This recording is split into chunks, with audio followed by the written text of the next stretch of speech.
محمود. هنستكمل بأمر الله مراجعة قصة سجين زندا الفصل الثاني من كتاب جيم المراجعة النهائية. Choose the correct answer from A, B, C or D. Number 1. How was راسندل when he was awakened in the morning? كيف كان راسندل عندما تم استيقاظه في الصباح؟ يعني حد أيقظه، هو ما أيقظش نفسه. A. He was happy but anxious، يعني كان مبسوط بس قلقان. He was tired but happy، كان متعب شوية بس مبسوط. He was wet and angry، كان مبتل ومتضايق.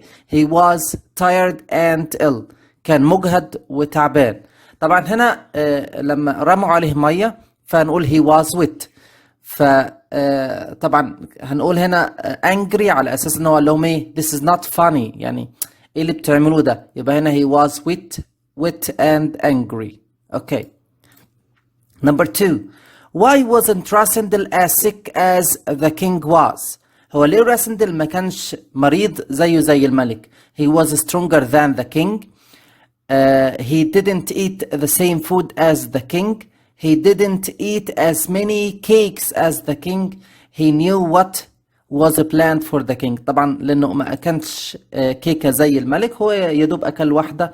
طبعا كانت الكيكة مسمومة، فالأكل الكيكة كلها مين؟ الملك، لذلك هو اللي تسمم. طب هو رادلف راسندل يعتبر كده اتسمم؟ طبعا partially يعني جزئيا، يعني حاجة خفيفة جدا ما ضرتوش. اوكي. Number 3. Why didn't Sapt and the Fritz wake راسندل up normally instead of throwing water over his face؟ ليه فريتز وسابت ما صحوش راسندل بطريقة طبيعية؟ ليه رموا مية عليه؟ تمام؟ Because they wanted to wake him up quickly as they didn't find the king. ولا because he was partially يعني جزئيا poisoned as he ate only one cake. Because Rasindel told them to do so because they didn't like him and wanted him to leave. طبعا هنا ايه؟ لان اتفقنا انه اكل كيكة واحدة بس، فده ادى الى انه جزئيا بقى مسموم. تمام. Okay. Number 4. The king and his men were lucky. الملك ورجالته كانوا محظوظين جدا. Because ليه بقى؟ the king and his men. مين رجالته بقى؟ اللي هم سابت ومين؟ سابت وفريدز. طيب ليه بقى كانوا محظوظين؟ Because Michael let them stay in the hunting lodge، ولا because Michael sent them his guards، ولا the food was delicious and the cake were tasty and they met راسندل in the forest before the coronation. هم طبعا كانوا محظوظين انهم قابلوا مين؟ راسندل قبل الايه؟ حفلة التتويج. لان طبعا لو ما فيش راسندل في الحالة دي ان الملك مش هيتوج، مش هيبقى ليه شبيه. اوكي. يبقى هنا they met راسندل in the forest before the coronation. اوكي. to be a pretend king. تمام. Number 5.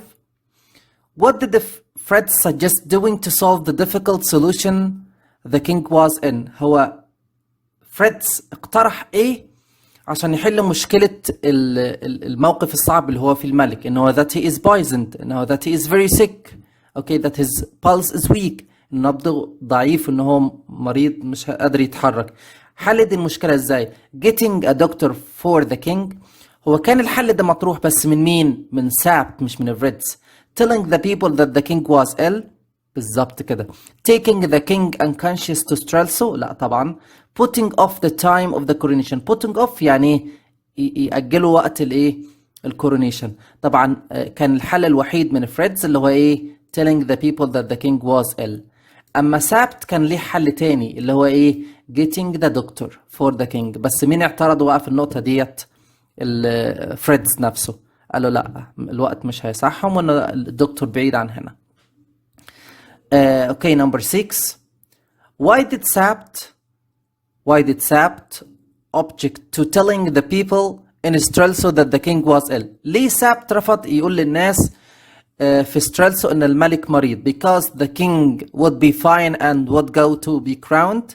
الملك هيبقى خلاص هيبقى كويس وهيتوج، ولا because they were bad people and wouldn't believe him، ناس سيئة ومش هتصدقه، ولا because he feared that they would come to see him، ولا because Michael was waiting for that chance to be the king.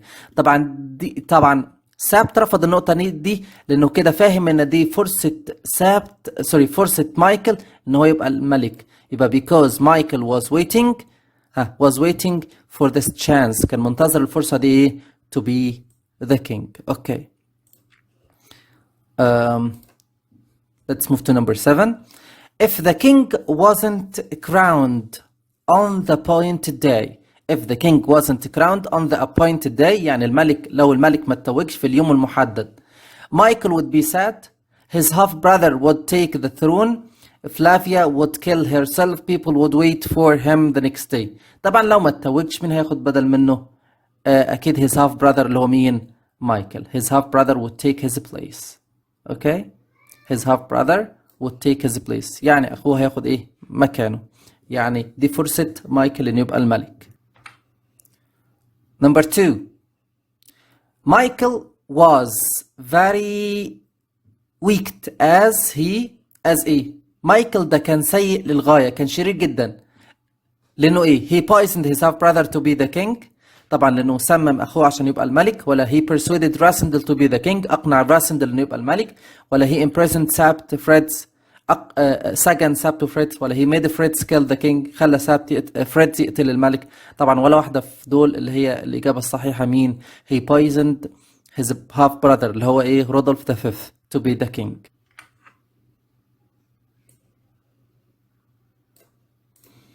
Okay, number 9. What would have happened to the king? What would have happened to the king if Michael had been crowned? ايه اللي ممكن يحصل للملك لو مايكل بقى الملك او اتوج من الاخر؟ يبقى the king might have been killed. الملك هيتقتل. وهو ده الحاجة الوحيدة اللي ممكن تحصل للملك. The king would have killed him. الملك هيقتله؟ لا طبعا. The king would have left the country. لا.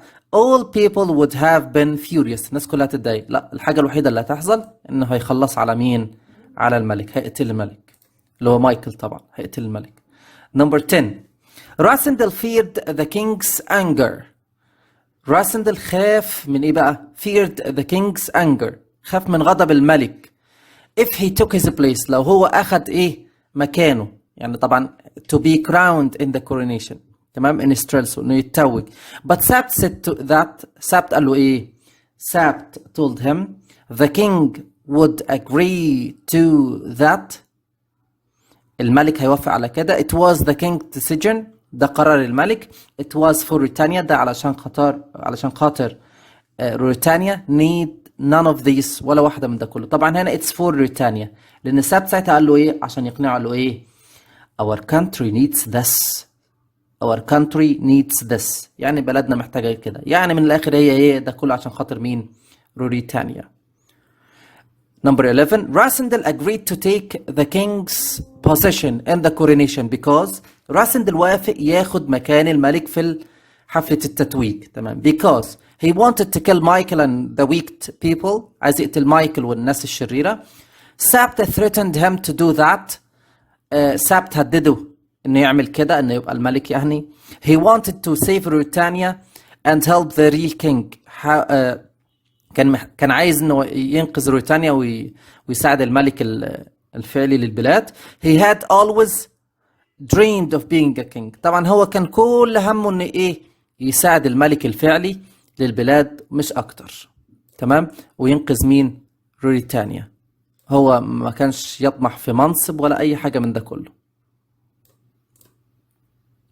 Okay, number 12. Who overheard. مين اتصنت؟ overhear يعني يتصنت. hear يسمع. Who overheard what Sabt, Fred and Rasindel were saying during their conversation. طبعا مين كان بيسمعهم؟ كانت يوهان's mother. Okay.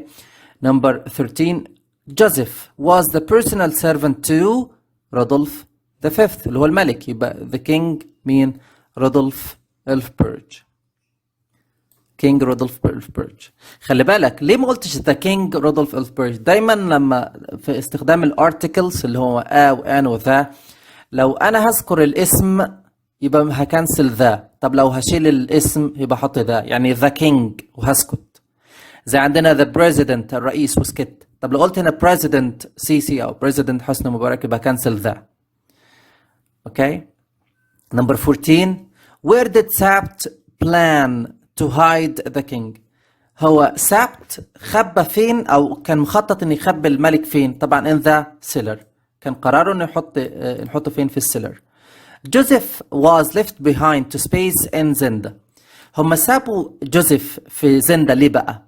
wash the dishes ولا look after the king in the hunting lodge ولا dress Rasenda like the real king ولا fight Michael's men. طبعا هم سابوا جوزيف ليه بقى؟ عشان to look after the king، عشان يهتم بمين؟ بالملك. فين بقى؟ في الهانتنج لودج. تيجي واحد يقول لي مستر طب ما هو اللي لبس راسندل عشان يبقى شبه الملك او اللبس بتاع. هقول لك فعلا هو اللي لبسه، بس هو بيتكلم عن الوهله الاخيره لو هم ماشيين. راسندل راح معاهم ولابس لبس الملك. راح مع مين؟ راح مع سابت وفريدز. طبعا رايحين بقى الكورونيشن.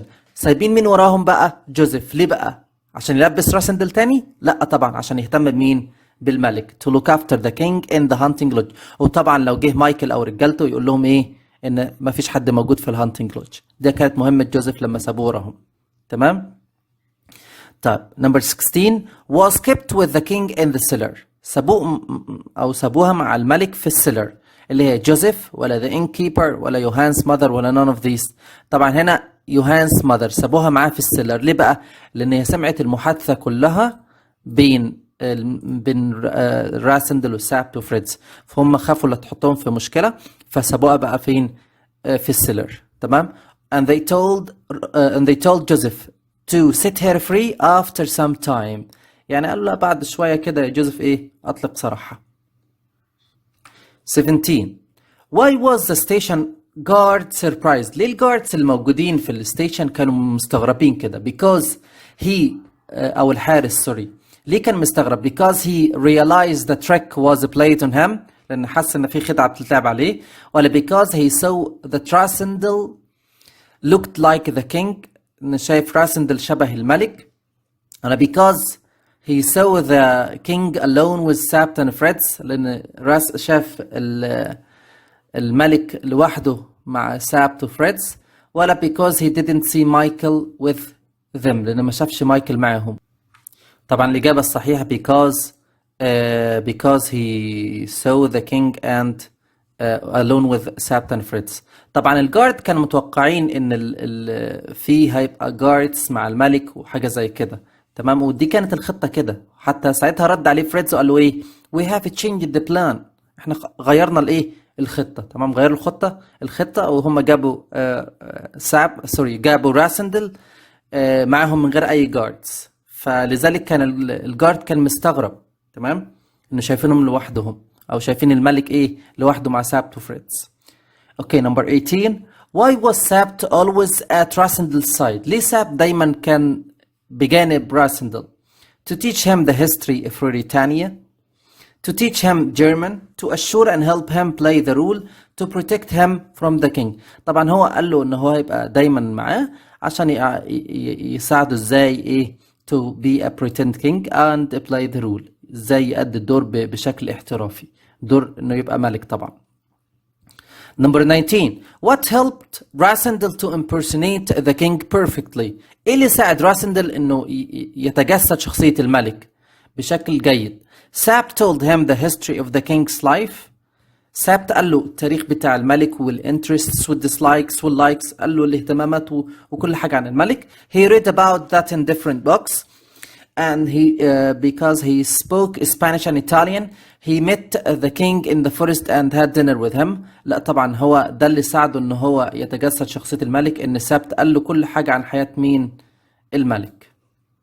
اوكي number 20 how did Rasendel feel about pretending to be the king؟ كان ايه احساسه؟ he was looking forward to، كان يتطلع لكده. he felt confident، حس بثقة. he felt nervous، he loved that. طبعا هو he felt nervous، كان he worried، كان قلقان جدا. تمام. ما كانش الموضوع بالنسبة له ايه؟ بسطه يعني، خلاهوش مبسوط يعني. number 21 where did Rasendel have his breakfast on the coronation day؟ فطر بقى فين؟ at the station restaurant، عشان ما نضيعش وقت. at the station restaurant، في المطعم بتاع مين؟ السكك الحديدية دي، the railway station. Who was leading the soldiers during the coronation? مين كان القائد بتاع الجنود في الكورونيشن؟ طبعا مارشال ستريكنش. مارشال ستريكنش. Okay. Number 23. Who went to welcome the king, Sabt and Freds at the station? The Duke and his men, a group of soldiers and the Marshal, a group of ambassadors, Antoinette de Maupin and two servants. طبعا هنا ايه المارشال ومعاه مين بقى؟ A group of soldiers. The Marshal and the group of what? Soldiers.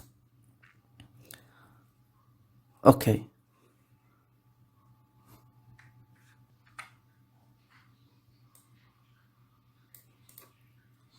Okay, number 24. By whom was the king liked and supported in Strelso? هو مين اللي ساند ودعم الملك في ستريلسو؟ All people in the capital، كل الناس. The poor people who wanted things to be different، ولا the army and the marshal and the duke، ولا the rich who lived in a large houses in large houses. طبعا هم rich people لان هم because they know that nothing changes، عارفين ان مفيش حاجه تغيير وهم مبسوطين بالوضع ده، فهم دول support للملك جدا جدا. Number 25. What did Rassendyll expect when he saw Antoinette de Maupin? هو راسندل اتوقع ايه لما شاف أنطوانيت دي موبان؟ He expected her to welcome him and throw flowers on him. توقع انها ترحب بيه وترمي عليه ورد، ولا he expected her to call out that's not the real king، ولا ظن ان هي ممكن تصوت كده تقول ده مش الملك الفعلي، ولا he expected her to cry and say that's a good king، ولا توقع ان هي تصوت تقول ده ملك كويس، ولا he expected her to keep the secret، توقع ان هي تحتفظ بالسر. طبعا هنا he expected her that she would call out، ان هي ممكن تصوت تقول ايه that's not the real king، ده مش الملك الفعلي للايه للبلاد. Okay, number 26. What was the worst thing happened to the king before the coronation? ايه أسوأ حاجة حصلت للملك قبل الكورونيشن؟ He was poisoned and unable to move، ولا his two faithful friends left him and joined the Michael's men، طبعا كان ده يستحيل. He stayed 2 days at the hunting lodge، هو قعد فعلا قعد يومين، بس دي ما كانتش أسوأ حاجة انه يقعد في الهانتنج لودج، اللي كان اسوأ انه هو تسمم. He met Rassendyll in the forest. لا، مقابلة الراسندل دي كانت افضل حاجة، يبقى هنا كانت اسوأ حاجة حصلت له ان هو ايه بقى؟ that he was poisoned، ان هو اتسمم and he was unable to move. Okay. Number 27. As Rassendyll looked like the king، عشان راسندل شبه الملك، he took the king's place in the coronation، ولا he signed all the documents instead of him، ولا Michael would mistake him at the coronation، ولا all of the above. طبعا هنا عشان راسندل شبه الملك فده خلاه بقى ياخد مكان الملك. تمام؟ هتقول لي طب ما هو ممكن نقول هنا وهو كان وقع الدوكيومنتس ومايكل مش عارف مش ممكن يغلط فيه، ممكن يبقى مستر نختار all of these او all of the above. اقول لك يستحيل. ليه بقى؟ لان لك he signed all the documents instead of him، وقع كل الايه الدوكيومنتس. لو تفتكر بقى في تشابتر 3 او 4 مش متذكر قوي، 3 I think، ان هو رفض يوقع على اساس ان هو شبه الملك بس مش هيعرف يعمل نفس التوقيع، فذلك ايه سابت ده في تشابتر 3 سابت وقع بدل منه. فالخلاصه يعني راسندل ممكن يمثل الملك شبه الملك فيبقى شكله بس مش هيعرف يوقع الدوكيومنتس، فكده all of the above مستحيله بسبب بي. اما سي ممكن يعني ممكن ايه تشك فيها شويه، لكن بسبب بي يبقى بي ودي هتخلي سي مستحيله. فالاجابه الوحيده اللي قدامك ايه؟ yes he took the king's place in the coronation، لانه اخذ مكان الملك فين؟ في الكورونيشن. The throne of Ruritania was saved by the wisdom and the loyalty of Sab. طبعا عرش روريتانيا أنقذ بواسطة حكمة وإخلاص مين بقى؟ ساب. The king couldn't go to the coronation because he had been dragged، لأن الملك كان إيه متخدر طبعا من الكيكة اللي بعتها له مين؟ أخوه مايكل. Okay. What was the message carried by the marshal to the king Rassendyll؟ ايه الرسالة اللي حملت بواسطة المارشال للكينج راسندل، اللي هي that Michael would kill him if he became the king، ان مايكل هيقتله، ولا مايكل would meet him in the palace، ولا مايكل هيشوفه في البالاس، ولا مايكل couldn't come to the station to meet him، مايكل مش قادر يجي الستيشن، ولا مايكل knew that he wasn't the real king. طبعا هنا المسج كانت ايه بقى؟ ان مايكل مش هيقدر يجي لايه؟ للستيشن عشان يشوفه. نخش بقى على ال critical thinking question و WH questions. Let's get started. Question number 1. What's your opinion about the character of the king؟ ايه رأيك في شخصية الملك؟ انا بصراحة مش عجباني شخصية الملك. ليه بقى؟ احنا الملك ممكن يبقى wise، حكيم، caring، مهتم، responsible، عنده مسؤولية كده. But Rudolph the Fifth is not at all. ما فيهوش الصفات دي نهائيا، يعني تحس ان هو ما ينفعش يبقى ملك. تمام؟ يبقى ممكن نقول هنا I don't like the character of the king. Yes, because the king must be wise, caring and responsible, but Rudolph the Fifth is not at all. Number 2. Sabt and Fritz worked for the benefit of the king. Sabt و Fritz اشتغلوا في فايدة الملك and the country والبلد بتاعتهم. Do you agree? Why and why? طبعا أتفق. Yes, I agree. Yes, they made Rasendel impersonate the king. هم خلوا راسندل يبقى بدل الملك في حالة التتويج. Yes, to save what? To save the king and Britannia. طب if the king isn't crowned، طب تخيل بقى لو الملك ما اتوجش، ايه اللي هيحصل بقى؟ مايكل will replace him. يبقى هم دلوقتي سابت وفريتز عملوا لصالح البلد ولا لا؟ اكيد يبقى في انهم يخلوا راسندل بدل الملك في حفل التتويج، يبقى كده بيساعدوا البلد وبيساعدوا مين؟ الكينج نفسه. Yes, I agree. Yes, they made Rasendel impersonate the king to save the king and Ruritania. If the king isn't crowned, Michael will replace him. Number 3. Why do you think Sap didn't suspect that Joseph shared in the poisoning king? ليه تعتقد ان ساب ما شكش في جوزيف انه يكون شارك في تسميم ايه؟ الملك. طبعا هنا ان share in poisoning the king، طبعا ما فيش المفروض دي تتكنسل. اوكي، ليه تعتقد انه ما شكش في كده؟ طبعا لان الواضح جدا ان جوزيف ده خادم لويال مخلص. تمام؟ طب ونفترض بقى لو هو شارك في تسميم الملك، كان المفترض انه هرب، بس هو ما هربش، فمش معقوله هيجازف بالشكل ده. يبقى ده دليل انه ما عملش كده. ثم انه توقع برضو ان مايكل يعني مايكل شرير لدرجة انه هو يعمل حاجة زي كده، مش جوزيف. يبقى نقول هنا because it seemed that Joseph is a loyal servant and if he had shared in poisoning the king، لو هو شارك في تسميم الملك he might have escaped but he didn't do that. بس هو ما عملش كده. Number 4. Do you think that the king was mistaken when he agreed to stay in the hunting lodge؟ هل تعتقد ان الملك اخطأ في انه قاعد في الهانتنج لودج؟ ايوه طبعا. Yes, he is mistaken. ليه بقى؟ Because he must have guessed that he has enemies. المفروض كان يخمن ان ليه اعداء. So he must be careful. لازم يبقى حذر. دي نقطة. النقطة الثانية we know that he is a king. يعني هو ملك او he is going to be a king. يبقى هنا he must have been preparing for the coronation. المفروض يجهز للكورونيشن بتاعه، مش قاعد بقى في الهانتنج لودج ومقضيها اكل وصيد وكلام فاضي.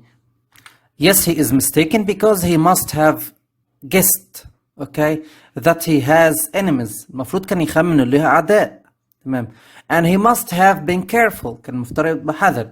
We know that he is going to be crowned. So he is supposed to be in Strelso, preparing for the coronation, not to be in the hunting lodge.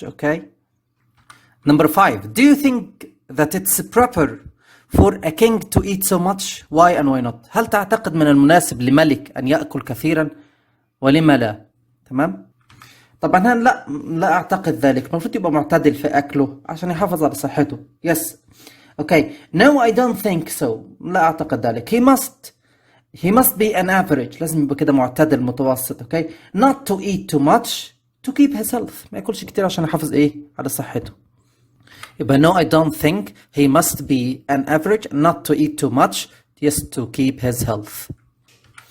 Number 6. If you were Rasendel, would you be very angry with Sapt and the Fritz when they splashed you with water? لو انت مكان راسندل وهم رش عليك مية كده، وسابت وفريدز رشوا عليك مية كده، هل هتتضايق؟ دي حاجة هتضايقك؟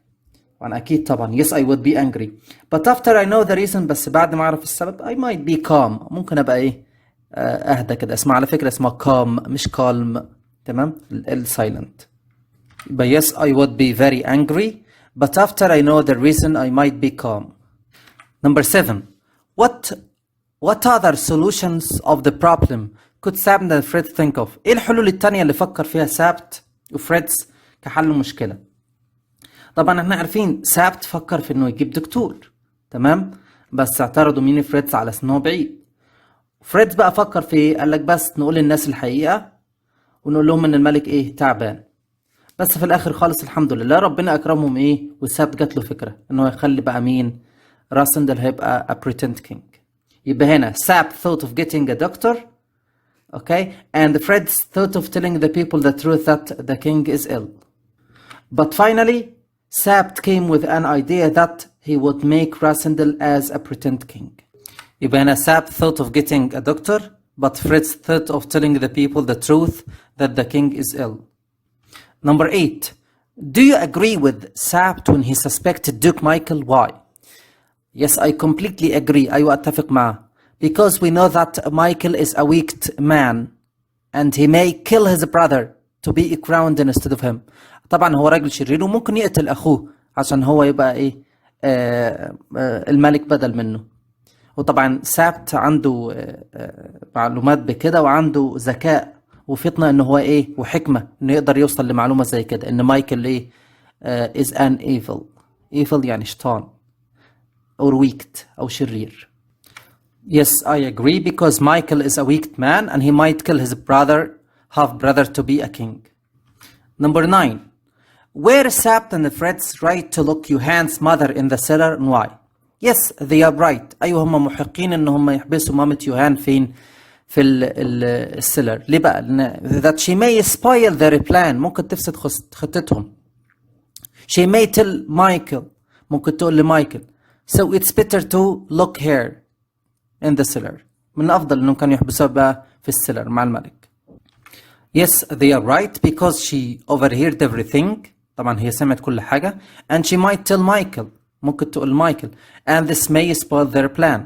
تمام ده يفسد خطتهم. طب ليه هي ما عندهاش ولاء للملك؟ لا عندها ولاء ليه؟ أساسا يوهان's mother، يوهان شغال مع الملك. يوهان شغال مع مايكل. يعني ابنها شغال مع مايكل. فأكيد ولاءها لمايكل. وكمان عندها ماكس هول نفس الفكرة. ابنها ماكس برضو شغال مع مين؟ مع مايكل. فأكيد ولاءها لمايكل فممكن تقول لمايكل فأفضل إنها كانت تتحبس في السيلر. Number 10. What does Rasendel's acceptance to replace the king show about his character؟ موافقة راسندل إنه يبقى بدل الملك ده يبين لك عن إيه؟ عن character that he is loyal، عنده ولاء كده وخلاص. that he is adventurous مغامر. that he can bear responsibility and that he is responsible، عنده مسؤولية كده وإلا كان خاف ما تولاش مسؤولية زي كده. بين that he is loyal, adventurous and responsible. Question number 11. In your opinion, were the poor people right to support the king? to support the duke and why؟ من وجهة نظرك بقى هل الناس الفقراء دول محقين ان هم يدعموا بلاك مايكل او يدعموا مايكل وليه؟ طبعا هم البور بيبل دول معذورين. they wanted any change، تمام عايزين اي تغيير. they wanted better life. طبعا مين وهمهم ومين اقنعهم بالنقطة دي؟ مايكل himself promised them of a better life، وعدهم بحياة افضل. but they were poor، غلبانين يا عيني مصدقينه. تمام. طبعا هنا ال overall كوجهة نظري أنا the poor people are not right to support Black Michael because once he becomes the king، مجرد ما يبقى الملك he will not help them، he will not support them، مش هيدعمهم. يبقى هنا no they aren't right. ليه بقى؟ because once Michael becomes a king he won't support them، لأنه مجرد ما مايكل هيبقى الملك مش هيساندهم ولا يدعمهم خالص. Question number 12. Do you think that Sapt was right to refuse Fred's suggestion to tell the people what really happened to the king and why؟ هل تتفق مع سابت في انه هو رفض اقتراح فريدز ان بلاش يقول للناس ان الملك مريض؟ طبعا اتفق معاه، لان لو الملك ما اتوجش في اليوم ده، تمام، مش هيتوج، تمام كده. مين هياخد بدل منه المكان؟ مايكل، تمام. يبقى كده ساب فكر صح. وبرضو تاني هنا ساب didn't want the people to think that their king is drunk. ساب مش عايز يخلي الناس تظن ان الملك بتاعهم drunk، سكران. يعني how come لما يكون الملك drunk في الداي بتاع الكورونيشن بتاعهم ان هو drunk او that he is drugged او something terrible happened like that to him، حاجة غريبة زي كده تحصل له، فده يعمل ايه بقى؟ ده يعني this makes the people hate him، ده يخلي الناس تكرهه، not to trust him، تمام. Yes, Sabt is right, because if the king isn't crowned in the appointed day, Michael will be instead of him. Number 13. If you were Sabt, لو أنت بدل Sabt, would you trust a foreigner for your country's throne and why? هل هتثق في غريب على بلدك بالشكل ده؟ طبعا هنا Sabt is in a trouble، في مأزق. Yes, he has no other solution. ما قدامش حل تاني otherwise، وإلا بقى إيه؟ Michael will be the king. Sabt is in a trouble، في ورطة، في مأزق. Yes, he has no other solution، ما عندوش حل تاني. If he didn't do that, Michael would be the king. 14. If you were Rasendal, would you risk your life for the king and why? لو أنت بدل راسندل هل هتخاطر بحياتك؟ Yes, I would risk my life. At least to do something good in my life. على الأقل ما فيها أعمل حاجة كويسة في حياتي، تمام؟ زي ما أنتوا عارفين راسندل ده ليزي. At least يعني to prove to himself، عشان يثبت لنفسه that he is risky, that he can bear responsibility، إنه قادر يتحمل مسؤولية، إنه هو مخاطر، مش زي ما روز اللي هي his sister اللي تعتقد كده. Yes, I would risk my life for the king. Yes, it's loyalty. ده من نوع من الإخلاص والولاء طبعا. To do something like that to someone who was generous to him. طبعا إنك تعمل حاجة زي كده، الواحد كان كريم معاك. He invited him to have food، مش تعاه بقى في الهانتنج لودج إنه ياكل، وقال له I didn't meet a cousin every day، أنا مش بقابل ابن عم كل يوم. طب واحد كان كريم معايا كده، في الآخر خالص ما أخدش مكانه إني أبقى ملك وأنقذه هو كمان وأنقذ البلد. 15. Do you think that the rich people were right to support the new king? هل تعتقد الناس الأغنياء دول محقين في أنهم يدعموا الملك؟ طبعا yes, they are right because nothing bad is going to happen to them. مفيش حاجة سيئة تحصل لهم، فليه ما يدعموهوش؟ Yes, because nothing bad is going to happen to them. So why not? Why don't they support him? Longman exercises. A. Choose the correct answer from A, B, C, or D. Number 1. Rasendal hoped the king was not angry because Rasendal اتمنى الملك ما يكونش غضبان علشان he came to Ruritania without being invited to the coronation، لأن جه روريتانيا من غير إذن، يعني من غير دعوة. ولا he looked exactly like the king، لأنه شبه الملك. ولا he planned to accompany the king to the hunting lodge، لأنه خطط إنه هو يصطحب الملك للهانتنج لودج. ولا he refused the king's invitation to dinner، ولا إنه رفض دعوة الملك. طبعا لا، الإجابة الراسندل اتمنى إن الملك ما يكونش غضبان لأنه هو شبهه because he looked exactly like him. Okay. Number 2. Which statement is correct؟ أنهي عبارة في دول صحيحة؟ تمام؟ Neither Fritz nor Sabt opposed the king's opinion to allow Rasendal to see the coronation. يعني لا سابت ولا فريتز عرضوا الملك في قراره إنه يسمح لراسندل إنه يشوف يحضر الكورونيشن. Both Fritz and Sabt opposed the king's opinion. هما سابت وفريتز اعترضوا على رأي الملك أو قرار الملك في إن راسندل يحضر الكورونيشن. Fritz opposed the king's opinion to allow Rasendal to see the coronation, but Sabt didn't. Sabt opposed the king's opinion to allow Rasendal to see the coronation, but Fritz didn't. طبعا الاثنين اعترضوا على قرار الملك في ان راسندل يروح الكورونيشن. طبعا هنا because he looked exactly like the king، يبقى هنا both Fritz and Sabt opposed the king. هما الاثنين اعترضوا على رأي الملك. تمام. The hunting lodge belonged to، يعني المالك او الاونر بتاع الهانتنج لودج مين ده بقى؟ اللي هو دوك مايكل. اوكي. Fritz and Sabt didn't eat much at dinner. ليه سابت وفريتز ما اكلوش في الدينر او ما اكلوش كتير؟ ليه بقى؟ because they were shy، كانوا مكسوفين. there was not enough food، ما فيش اكل كتير، ما فيش اكل كفايه. there would do an important task the next morning، انهم هيأدوا مهمه في الصباح الباكر. they had to avoid being poisoned، عشان يتجنبوا انهم يتسمموا. وطبعا ما كانوش يعرفوا ان الكيكه كانت مسممه. طبعا هنا ايه؟ because there is an important task they are going to do the next morning، في مهمه طبعا اللي هي طبعا بدايه حفله التتويج بتاعه الملك. اوكي. number 5 which statement is not correct، انهي عباره في دول مش صحيحه. طبعا السؤال ده فيه ميستيك، فيه خطا. هتعرف دلوقتي نقرا وبعد كده نرجع. The unconscious king، unconscious يعني فقد الوعي، الملك فقد الوعي. whose face was red was lying in his bed. تمام. طبعا العبارة دي غير صحيحة. تمام. طب ما هتقول لي هي دي. طب كمل معايا. The unconscious king whose face was red was lying on the floor. فعلا هي الجملة دي عبارة صحيحة، ان الملك اللي هو فقد الوعي كان على الارض، مرمي على الارض، طبعا بسبب الايه؟ الكيكه المسمومه.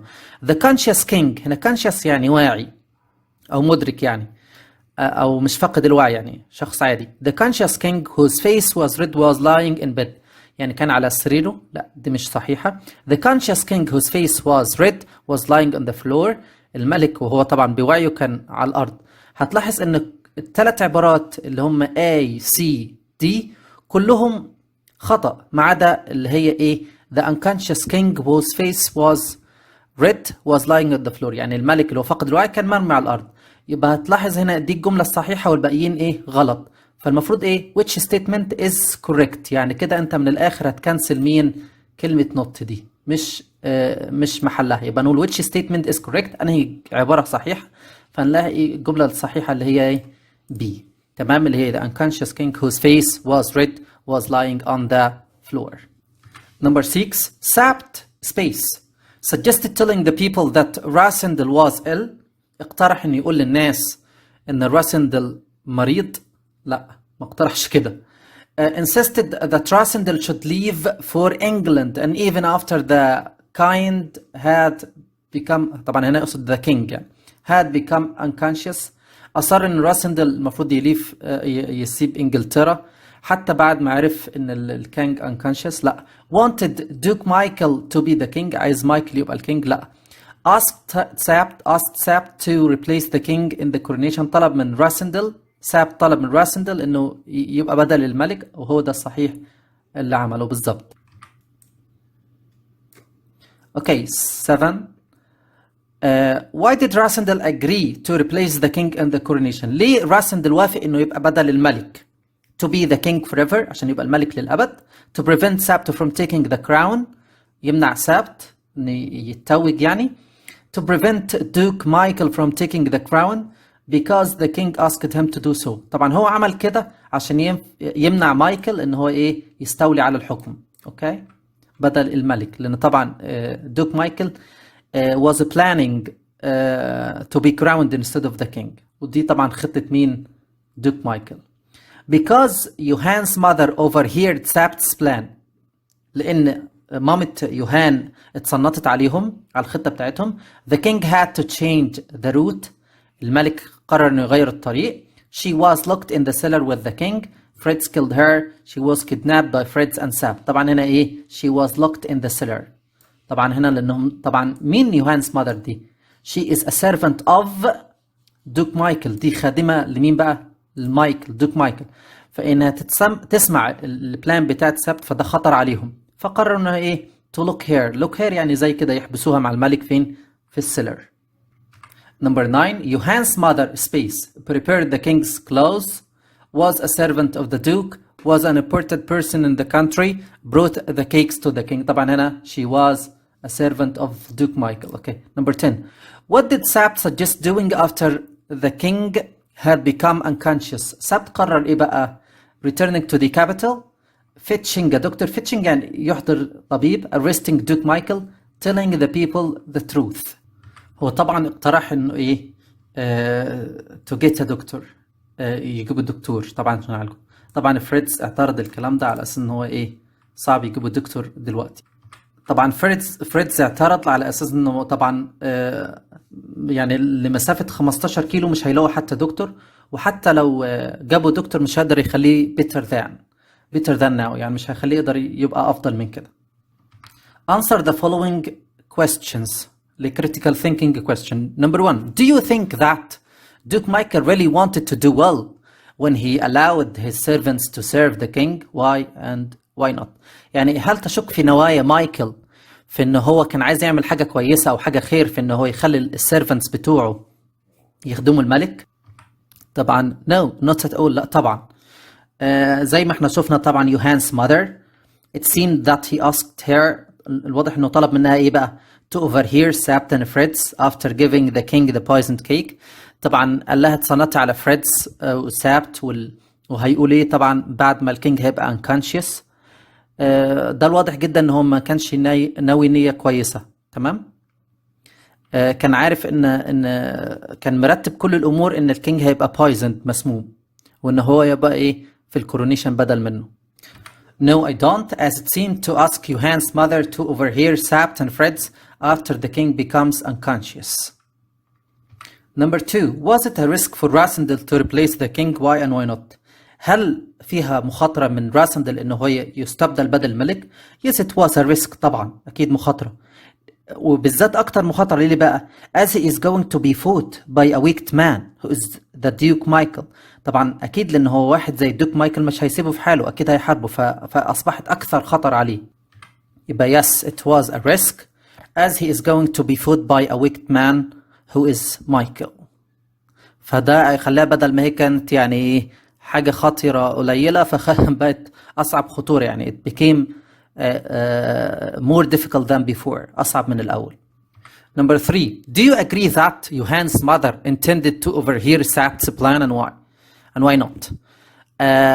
هل توافق أن مامة يوهان كانت intended، يعني كانت ناوية فعلا أن هي تتصنت على خطة سابت، وليه وليه لا؟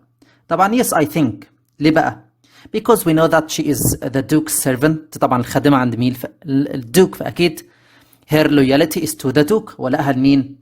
للدوك، فأكيد يعني أكيد the duke ordered her to do that. أكيد الدوك هو اللي طلب منها إيه؟ تشوف تدينا بقى الفيدباك أو تشوف بقى رد الفعل the reaction of Sapt and Fritz after seeing the unconscious king، بعد ما يشوف مين بقى؟ الملك اللي هو فاقد الوعي. because of the poisoned cake. طبعا هنا yes I think as she is the duke's servant and it seemed that the duke ordered her to do that, ordered her to overhear the conversation between Sapt and Fritz, okay, after seeing the unconscious king. Number 4. Why do you think that Sapt and Fritz didn't kill Johan's mother instead of locking her with the king? ليه تعتقد ان سابت وفريدز ما قتلوش مامة يوهان بدل ما يحبسوها في السيلر مع الكينج؟ طبعا هنا because they are good and kind people. هم طبعا اكيد كويسين، مش القتل كده بسهولة، يعني هم مش ويكت زي مايكل فيقتل بسهولة. دي نقطة. النقطة الثانية because they were not sure that she had heard their plan. في نفس الوقت هم مش متأكدين. عندنا سابت، ايه اللي خلينا نقول ان هم مش متأكدين؟ as سابت said، لان سابت قال ايه؟ I think she had heard. okay. هقول I think اعتقد، يعني ما عندوش دليل كافي او متأكد 100% ان هي ايه سمعته. يبقى it means that he was not sure، ان هو مش متأكد، فمش بسهولة كده يقتلها. because they are good and kind people and at the same time they were not sure that she overheard their plan. So it's not easy to kill her. Number 5. The king wasn't a careful man. الملك ده ما كانش شخصية حريصة. Are you with or against this opinion and why? أنت مع ولا ضد هذا الرأي؟ Yes, I completely agree. Yes, I'm with this opinion. أنا فعلا مع الرأي ده، إن هو مش شخصية حريصة. ليه بقى؟ As he ate the poisoned cake. هو أكل poisoned cake. cake. So okay. And he must be careful of his brother. المفروض يبقى كان حريص من أخوه. ليه بقى؟ as everybody knows that he is weak. كل الناس عارفة إن هو weak. يعني أنت للدرجة دي مطمن له، للدرجة دي الملك مطمن له. المفروض يبقى careful man، يعني هو إنسان في وضعه لازم إيه؟ يبقى شخصية careful. لكن هو لا، he is not careful at all. Yes, as he ate the poisoned cake, and he must be careful of his brother as everybody knows that he is weak. Number 6. Which character do you like more, Sept and Fritz, and why? أنهي شخصية أنت بتحبها أكتر، سبت ولا فريتز؟ طبعا هنا أنا ممكن أقول سبت. ليه بقى؟ because he is wiser than Fritz. إنه أكثر حكمة من مين؟ فريتز. سبت because he is wiser than Fritz. Number 7. The king believes that the food is better than sleep. Do you agree with this opinion? Why and why not? الملك مؤمن بأن الأكل أهم من النوم. إيه رأيك في الكلام ده؟ قول لنا ليه. طبعا ممكن أقول I don't agree with this، يعني أنا مش متفق كده. ليه بقى؟ because you have to sleep, okay, to do your tasks very well. عشان لازم تنام كويس عشان تأدي مهامك كويس. وإحنا عارفينه as he is going to be crowned the next day he must have much sleep. هو رايح يتوج تاني يوم فلازم يبقى نايم كويس. تمام؟ طبعا هنا I don't agree with the king because you have to sleep well to do or to be able to do your tasks perfectly the next day. عشان تقدم مهامك على أكمل وجه في اليوم التالي. The last question, number 8. If you were supposed to replace an important person, لو أنت من المفترض أنت تستبدل بدل شخصية مهمة, which information would you ask to know to do such a task? إيه المعلومات اللي هتطلب تعرفها عشان تتجسد الشخصية دي؟ طبعا هنا I must know about the person's likes and dislikes, interests. طبعا حاجات بيحبها واهتماماته. برضو I must know about the history of his life، عن حياته. Yes, to be able to impersonate him perfectly، عشان أقدر أجسد شخصيته إيه بشكل ممتاز. طبعا هنا I must know about his likes, dislikes and interests. طبعا اهتماماته I must know about the history of his life to impersonate him perfectly. وده اللي عمله ساب بالظبط مع مين؟ مع راسندل عشان يتجسد في شخصية الملك بشكل إيه؟ perfect. وبكده نكون وصلنا لنهاية حلقتنا. أتمنى تكون استفدتوا من الشابتر 2. طيب كده هتظهر لنا دلوقتي للناس اللي هي فاتها مراجعة الشابتر 1 هتظهر لنا دلوقتي فوق على الشمال أيقونة الشابتر 1. أتمنى تتفرجوا عليه وأتمنى أنكم تستفيدوا. والسلام عليكم ورحمة الله وبركاته.